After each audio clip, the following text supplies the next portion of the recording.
Sabe uma coisa incrível? Às vezes, por trás de uma história infantil, daquelas bem simples, pode existir uma ciência inteira sobre como o cérebro aprende a ler.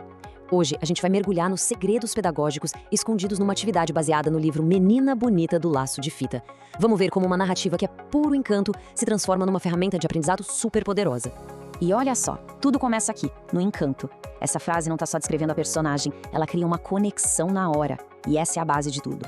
Antes de qualquer lição, a história precisa abraçar a gente, né? A partir daqui, o aprendizado flui de um jeito muito mais natural. Então, o nosso caminho vai ser este aqui. A gente parte da história, depois vai quebrando as frases em palavras, as palavras em sílabas e, por fim, chega nos sons bem pequenininhos da nossa língua. Lá no final, a gente vai ver como tudo isso ainda se conecta com o raciocínio lógico. Vamos nessa? Bom, o primeiro passo, o mais fundamental de todos, é o envolvimento. Porque sem essa conexão com a história, qualquer exercício de alfabetização fica meio sem sentido, né? A narrativa não é só um ponto de partida, ela é a cola que une todo o processo, dando um porquê para cada palavra e para cada som. E a forma de fazer isso, nossa, é genial. São perguntas simples, só para garantir que a criança está acompanhando e para reforçar os pontos principais da história. O segredo aqui é que isso não soa como um teste, mas sim como uma conversa gostosa, o que torna o aprendizado muito, mas muito mais marcante. Ok, com a criança já dentro da história, o que vem agora? A gente começa a primeira, digamos, camada de desconstrução. O objetivo aqui é mostrar que as frases que a gente ouve e fala são, na verdade, formadas por bloquinhos separados, as palavras. Isso tem um nome que é consciência de palavra. Pode até parecer óbvio pra gente que já é adulto, mas para uma criança que está se alfabetizando, perceber que aquele fluxo de som da fala pode ser quebrado em pedacinhos, nossa, é uma descoberta e tanto, é o primeiríssimo passo para decodificar a linguagem. E olha só que sacada genial para tornar essa ideia, que é super abstrata, em algo concreto. A atividade pede para a criança criar uma frase e pintar um lacinho para cada palavra. De repente, o conceito de palavra deixa de ser algo só no ar, só ouvido, para virar uma coisa que dá para ver, para tocar e, mais importante, para contar. E a coisa não para por aí. O aprendizado vira quase um jogo de detetive. Essa pergunta não está testando um conhecimento. Está, na verdade, despertando a curiosidade. É um convite para a criança olhar para as palavras não como blocos inteiros, mas como caixinhas que podem esconder segredos. E tá lá a resposta. Dentro de laço, a gente encontra aço.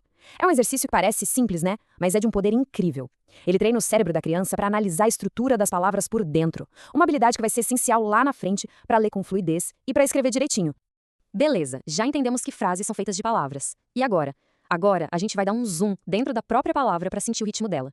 Estamos falando, claro, das sílabas, as batidas que criam a melodia da nossa fala. O nome disso, então, é consciência silábica. É basicamente a habilidade de ouvir os pedacinhos rítmicos da fala. É como aprender a bater palma no ritmo certo para cada palavra. Esse passo é fundamental para entender como as letras se juntam para formar os sons que a gente fala. Olha, e esse gráfico aqui é uma sacada fantástica, porque ele pega uma coisa que a gente só ouve e transforma em algo que a gente pode ver. Quando se compara palavras como café, com 2 sílabas, e jabuticaba, com 5, a criança não só conta, mas ela literalmente enxerga a diferença no tamanho do som de cada uma. O abstrato vira concreto. E agora? Bom, agora o zoom fica ainda mais potente. Depois de entender as sílabas, a gente mergulha nos sons individuais que formam essas sílabas, os fonemas. Dominar isso é como ganhar a chave mestra que abre de vez a porta da leitura. Aqui a gente chega na habilidade que é talvez a mais sofisticada de todas, a consciência fonêmica. Toda pesquisa séria sobre alfabetização aponta para isso. Essa é uma das competências que mais indica se a criança vai ter sucesso ou não. Por quê? Porque é a capacidade de ouvir e mexer nos sons isolados. É perceber que sol é feito dos sons s, o, é essa percepção que permite ligar os sons que ouvimos com as letras que vemos no papel.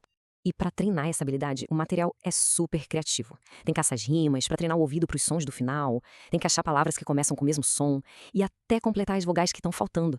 Cada exercício ataca esse desafio por um ângulo diferente, sabe? Mas sabe o que é mais legal? A gente acha que é só sobre aprender a ler, mas não é. O negócio vai muito além.